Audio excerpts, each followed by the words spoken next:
like you're a little bit enthusiastic this morning, maybe just a little bit. It's early, I understand. Let's begin by acknowledging country. We acknowledge the Gordon-Pymble people, first inhabitants of this place, and for the way they have cared for this land since time immemorial. We recognise their continuing connection to land, waters and culture. We honour their elders, past, present and emerging, and pray we may have all and justice for this nation. Did you know that your tongue is covered by about 8,000 taste buds, each containing 100 cells? The entire surface of your skin is replaced about every month.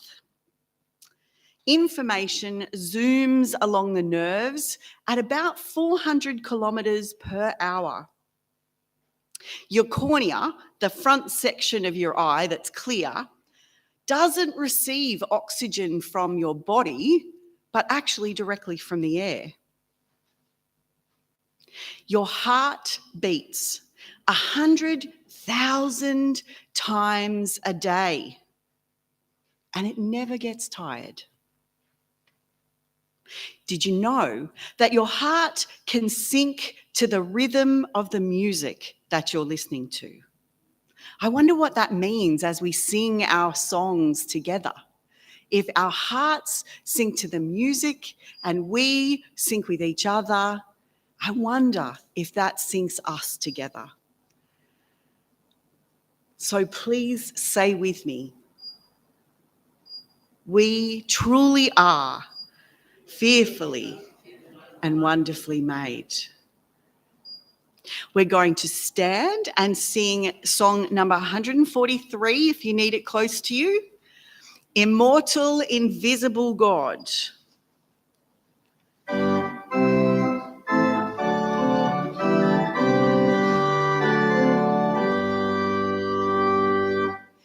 Immortal, invisible God, only wise, enlightened, inaccessible, hid from our eyes, most blessed, most glorious, the Ancient of Days, almighty, victorious, your great name we praise.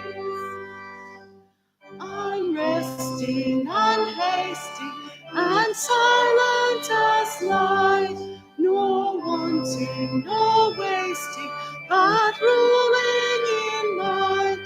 Your justice like mountains, high soaring above, your clouds which are fountains of goodness and love.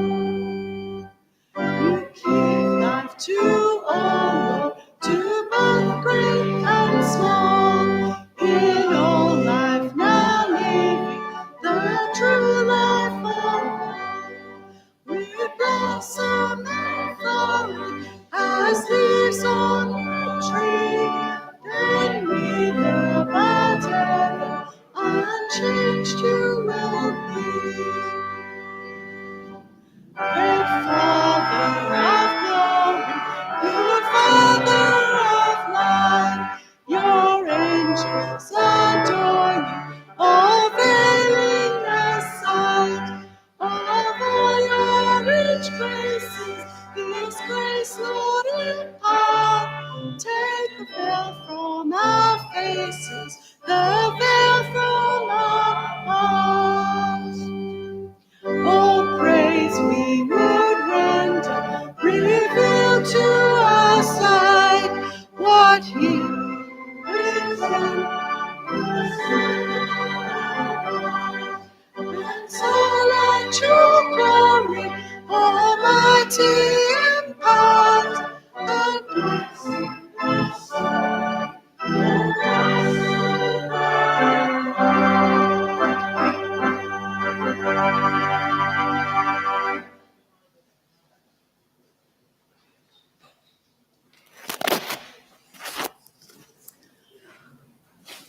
So you might be a bit interested to notice that we've got a couch at the front of the church this week. I wonder if you've ever thought what the purpose of a church is. Have you ever wondered that? People often think of church because we use it to describe the building, but in actual fact, it's a collective noun. For those English speakers, I really hope I've picked the right word. But, we're a church of Christians. It's a collective noun. And if we are the key to that is about being community. Now, I haven't been here long, but I have kind of noticed that we've kind of got people from Gordon and we've kind of got people from Pymble, and some people talk to each other and we've got our friends and we know who it is. But when I came, people said to me, we're Gordon-Pymble Uniting Church and we're one church. And so I'm going to go with the assumption that we are one church. And so that I can get to know you, really, that is what it's about. So I can get to know you. I've decided that every week for a while, someone's going to be on the couch with Karen. So this week, the lucky person, and he did actually know beforehand, but he doesn't know what the questions are, is Lloyd. Lloyd, come on down and join me on the couch with Karen.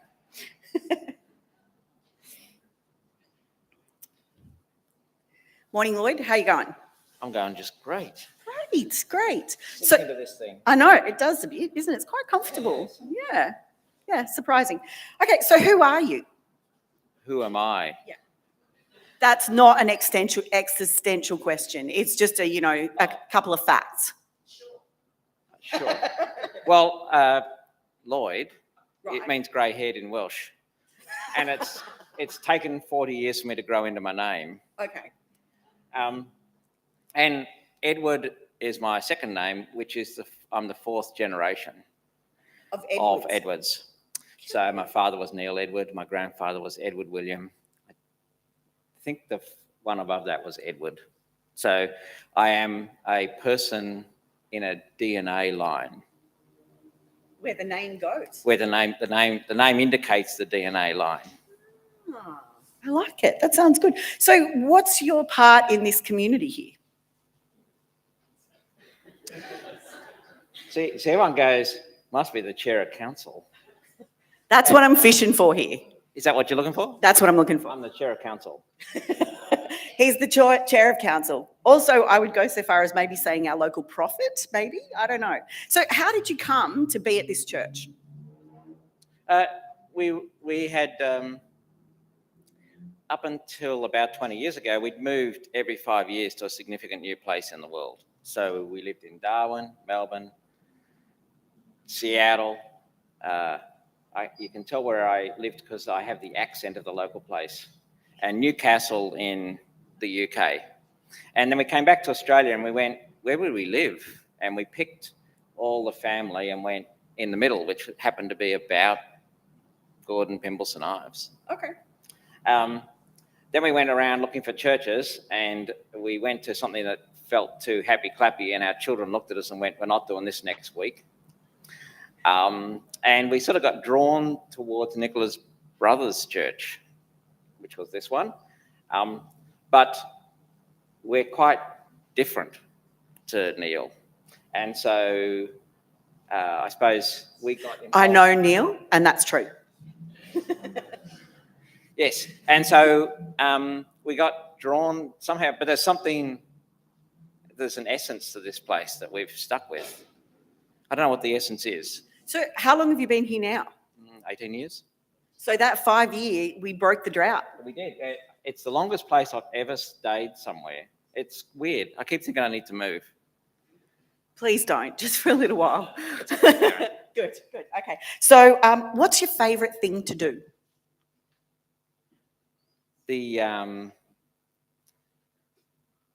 inherited a boat. Right? Inheriting a boat is a bad thing to do because it costs you a lot of money. But my father-in-law, before he died, said, I entrust this boat to Nicola and Lloyd. So I go, great, thanks. He's also entrusted his dining room table, which costs us a lot of money, and his clock, which costs us a lot of money. So sometimes Nicola goes, would you like some more stuff from the Reeds? And I go, no, I can't afford it. So The thing about a sailing boat is you get into it and you live in this fantasy world where everything needs to be done in a rush, right? And you sit down in a boat and you go, let's go somewhere. And it refuses to obey. It just goes, I will take my sweet time. If the wind is this, we could do this speed, but we're not going to go faster than 5 knots, right? And so it takes you about 20 minutes, and then you finally get into its rhythm, and then you go, now this is a good place. It's almost a meditative state. Yeah. And you can actually feel the stress just drain from you, and you go, okay, no, I'm not in charge. Nice. I might have to do that with you one day. All right. So the last question, when did you first connect with God? Do you remember?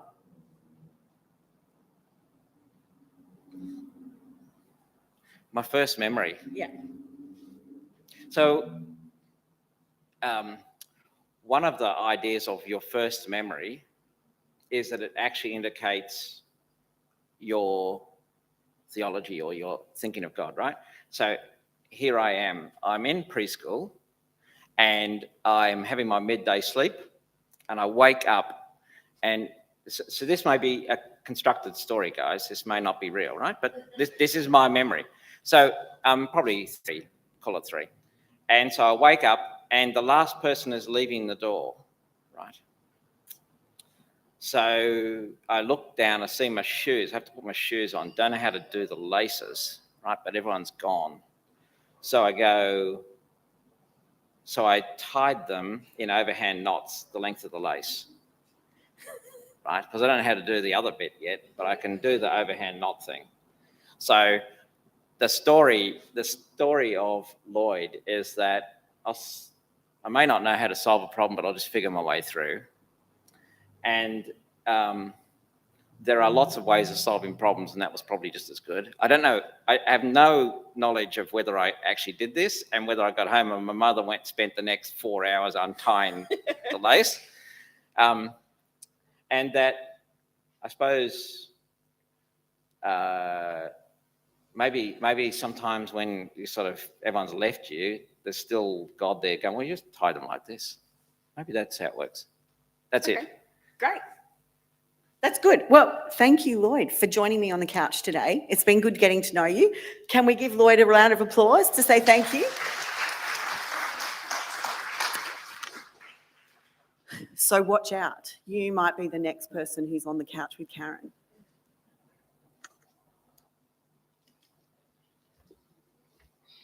Good morning, everyone. I commend the newsletter to you again this week. It's really important that you do read it. There's lots of things in it.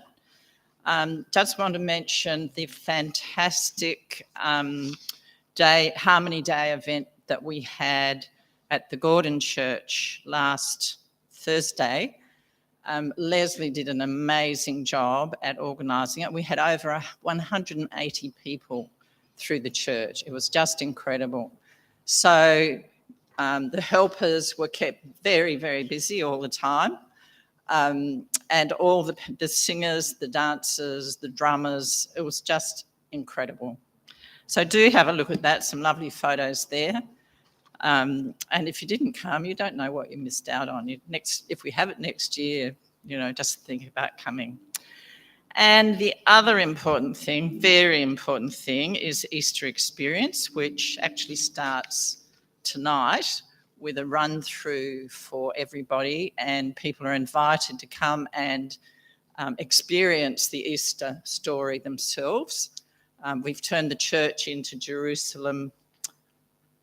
I get this wrong all the time. I want to call it 2000, but it's actually Jerusalem 2,000 years ago. We've turned the whole area into Jerusalem 2,000 years ago, and the children will be coming on Monday, Tuesday, Wednesday from the schools. We do need some help. We need to have a few more thugs and disciples. So if you can possibly spare, it's really only 2 hours, isn't it, if that's all you've got, It's really only 2 hours on Monday or Tuesday or Wednesday or all three. But please, we'd love you to come and participate, and you will get so much out of it. It's fantastic just seeing what the children are able to get out of this experience. So we need thugs and disciples, but we also very badly need a Judas on Wednesday. Brian's Judas on Monday and Tuesday. He can't do Wednesday. I'm Judas for all 3 days, believe it or not. And we do need a second one. So please, if you can give up a couple of hours on Wednesday, we'd be really grateful. Men or women, it doesn't matter, obviously. So just think about that and get in touch with Nicola or me after the service if you possibly can, or give us a call tonight, anytime. Thank you. Oh, and David is now going to give a report from Church Council.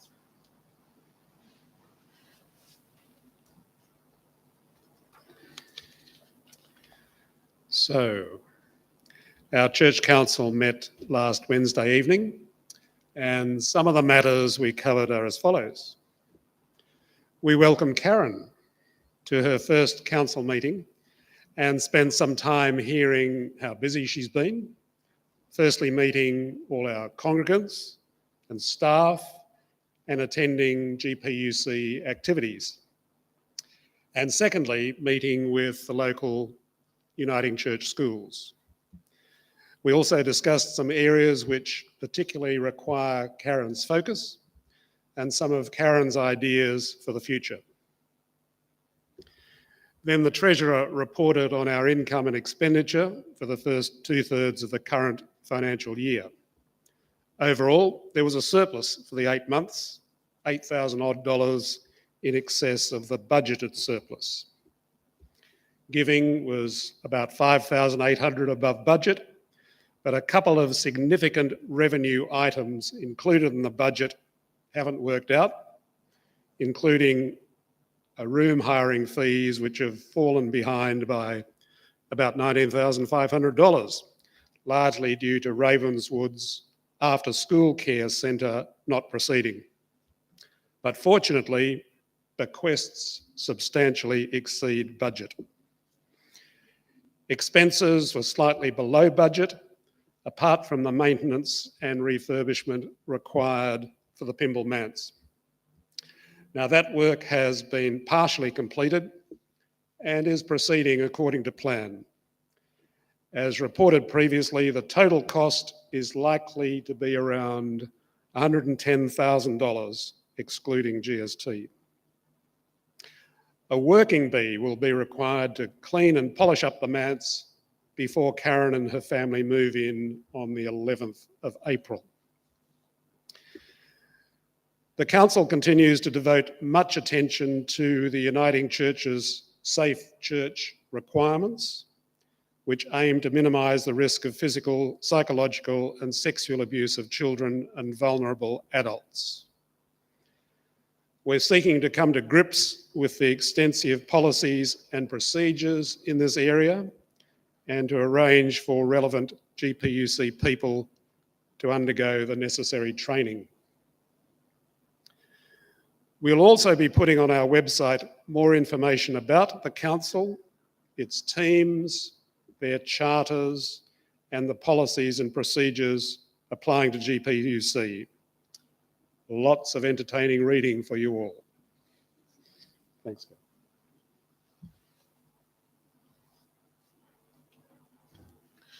I don't know if you noticed, but you're actually quite a busy bunch. There's a lot happening in this place, but it's a great community to belong to.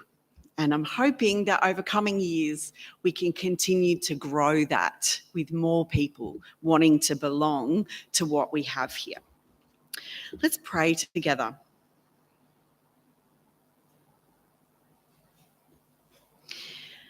God, how fearfully and wonderfully made we are. Your creativity is greater than we could ever imagine. From the smallest cell to the furthest reaches of our universe. We are continually surprised by your wonder. We stop for a moment to remember this week moments where we noticed your handiwork.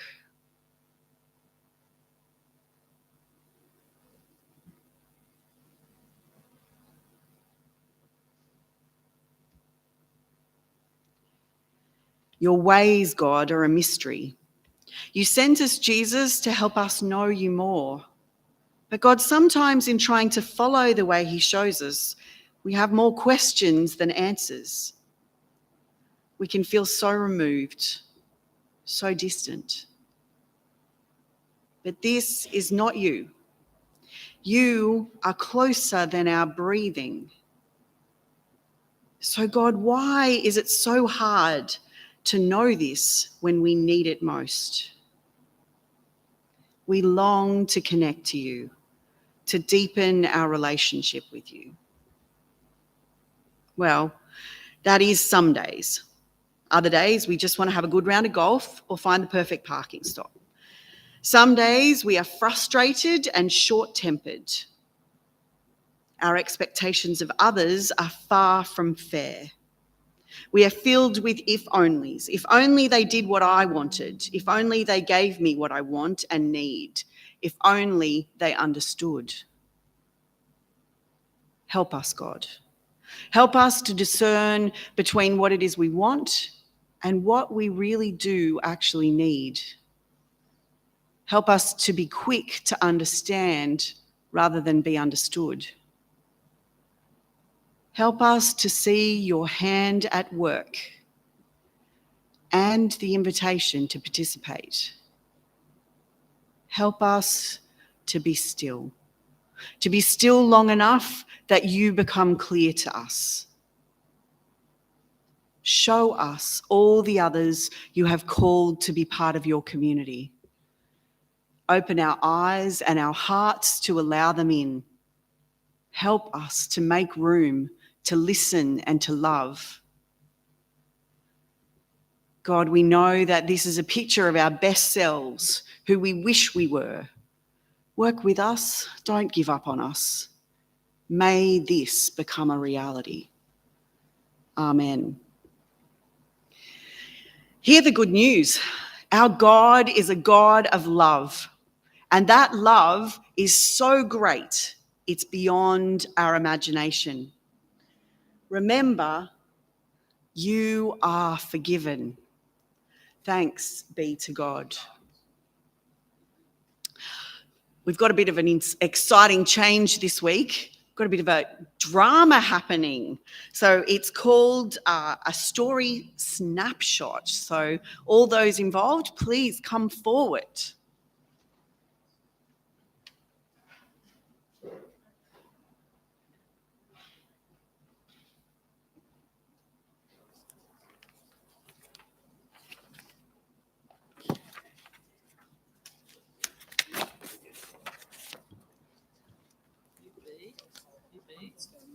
Oh, is there a number?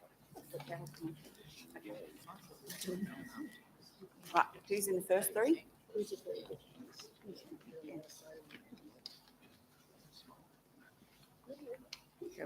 don't know if we need the mic. Yeah, do. People can't hear. Right, ready? Can I put that there? Don't pull it off. Heard the news? What news? News about Laz. That's history, not news. Laz is dead. Died last week. Shame though. I liked that Laz. He was always good for a laugh. No, not that news about Laz. What news then? Laz isn't dead any longer. He's alive again. Dead man walking. What, are you kidding? You shouldn't joke about stuff like that. But it's true. It can't be. It is. This bloke called Jesus called him back to life again. Can't have. I've heard of this Jesus. The word is he's okay. This Jesus bloke went into the graveyard. Go on. And he shouted out Lazarus' name, And and Laz came out of his grave. Coo, what a poem. ghost, was he?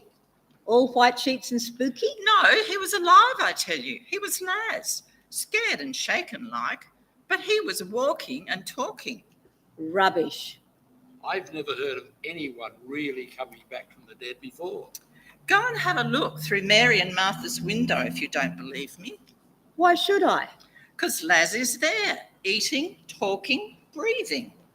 No way. Only one way to find out. Let's go and have a look. Yeah.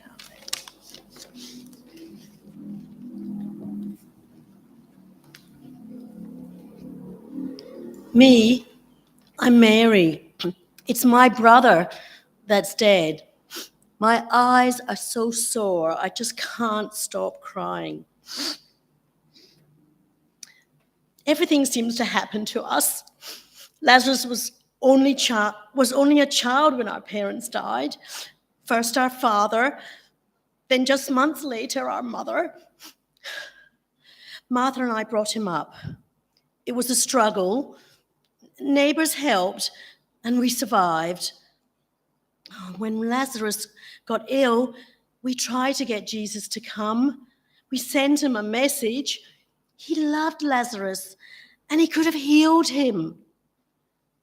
Losing Mum and Dad was hard, but losing a brother, this feels so much harder. Lazarus is gone, and with him, my reason for living. Jesus is our friend. He loves us.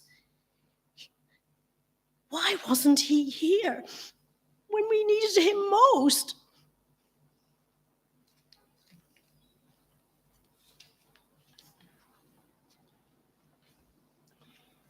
I'm a disciple. I follow Jesus. I'm Thomas. Jesus has had a message that Lazarus, their brother, has died. So we're going to Bethany, where Mary and Martha live. I think that we're walking into trouble again. Last time we were in that area, the locals threatened to stone him. Surely Jesus could send a message back to tell them that we're sorry for their trouble. He doesn't need to go in person, does he?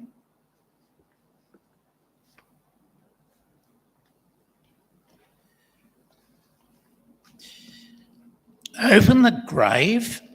You can't do that. It's against the rules. I know. I'm the graveyard superintendent. The rules are there to protect us, to keep things safe. Imagine if everyone went about opening graves. The place would be stinking. We'd all catch diseases.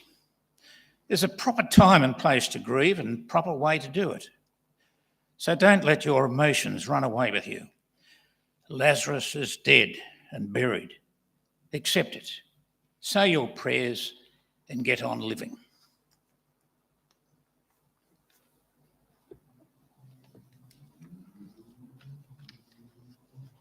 Lazarus, Mary and Martha are my friends. In their home, I felt safe. I belonged. I'm Jesus. What I did shocked, amazed, angered, and revealed. Life will not be the same for Lazarus, for Martha, for Mary, or myself. Sometimes to challenge the accepted order, to bring about change, you have to take risks. What I did today exhausted me. It cost me. Love is like that, and I love my friends.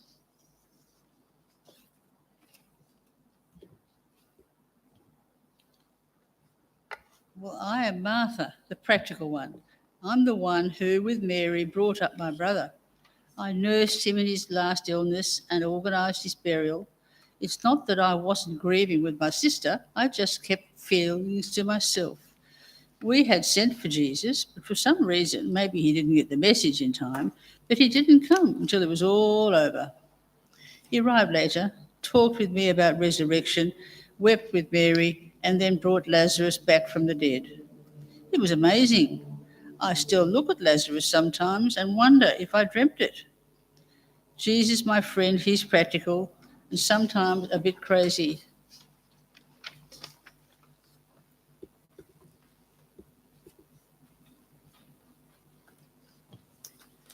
Well, what about that then? It was very odd.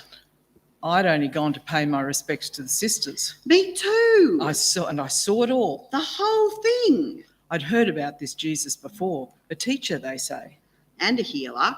And there he was, weeping at the graveside. Strange that. A man crying in public. I heard someone say that he'd taken his time coming. If he'd come earlier, he could have saved Lazarus. But he'd come too late for that. Much too late. And then he told them to take the gravestone away. We've mixed it. That was me. I got a bit enthusiastic. The graveyard superintendent nearly had a fit. He tried to stop it. Imagine the stink. It couldn't have been hygienic. And then Jesus prayed a bit. And talked a bit. And then he shouted, "Lazarus, come out." Scared the life out of me, that did. I thought he'd gone mad. I saw something white coming out of the grave. Mrs. Tobias was screaming. Mrs. Nehemiah nearly fainted. And then Jesus told the people near him to unwrap him. And it was Lazarus. And he was breathing. A miracle. The Romans won't like it. Who cares? All they ever do is put up the taxes. And someone's bound to tell the Pharisees. They probably already have. Oh, well, I better be getting back home. Me too. I'm dying to tell my sister what she missed.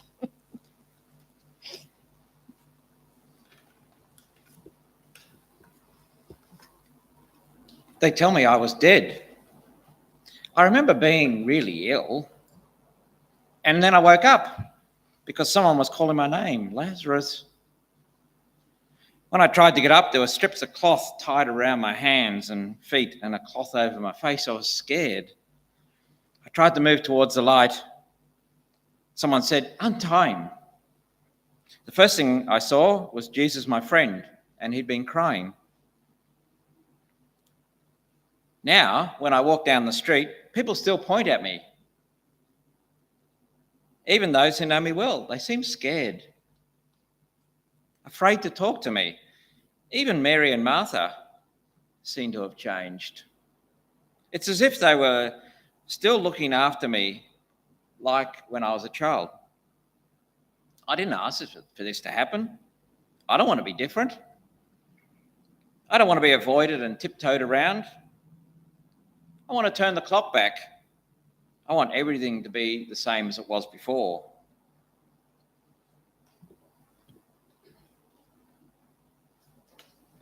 Now for the official version. This time he's gone far too far. Last night, the Pharisees, of whom I'm one, and the chief priests met with the council, to which I wish to belong, and held an emergency meeting under Standing Order number 24, Part 3. Senior officials only, a single agenda item. What shall we do about Jesus of Nazareth? Discussion was fast and furious. I was able to tell my eyewitness account of what happened at Bethany, and it was duly minuted. Very gratifying.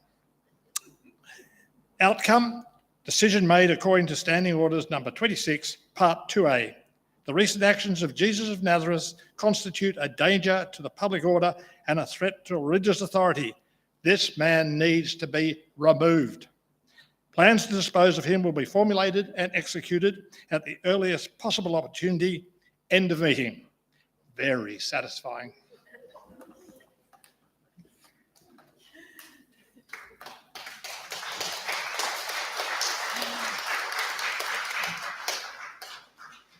Thank you, everybody, for being part of that, and for Sue for organising it. She just seemed to know who to pick for the various parts, didn't she?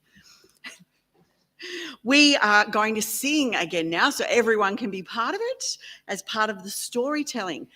This will be a tune that you will know, but you probably don't know the words. So it's another way for us to reflect on the reading from this morning. So please stand in a minute, take your time. And we're going to sing together. Lord, if only you had been there.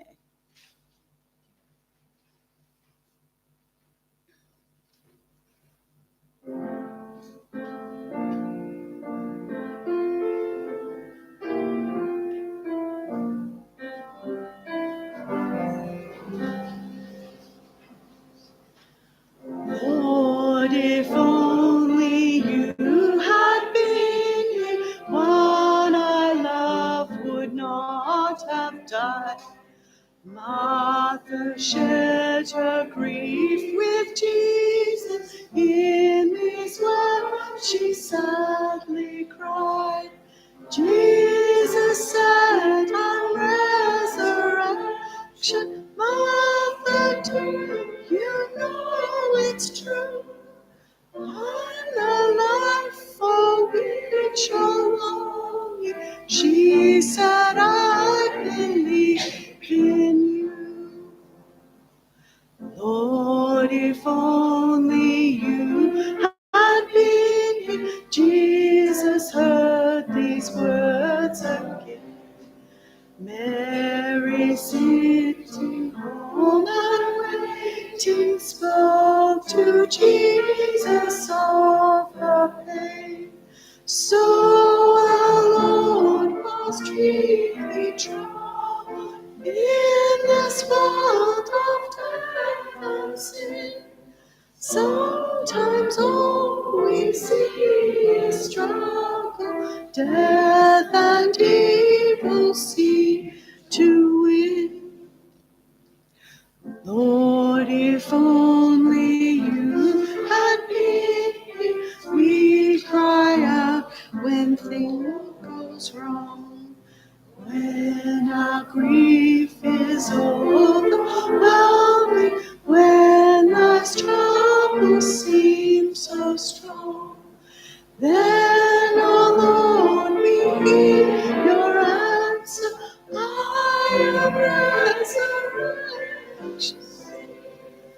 Not just in some distant future, I am life, now live in me. When we share your resurrection, when we know that you are life, we find courage for our living in this world of pain and strife. We, your church, will wait for justice, welcome strangers with the Lord. Faced with death, will be a witness. You are with us, risen Lord.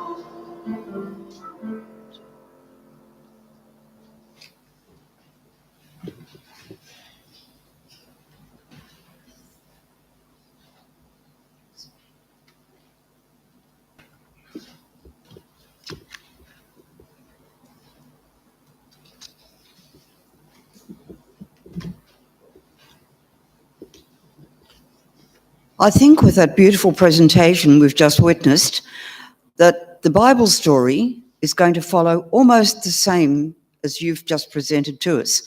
However, we're going to have a look and see what it actually says in the Bible. And I'm going to start a little bit earlier at verse 20. You can pick it up on the screen when we get to verse 24. When Martha heard that Jesus was coming, she went out to meet him, but Mary stayed at the house. Martha said to Jesus, "If you had been here, Lord, my brother would not have died. But I know that even now God will give you whatever you ask him for.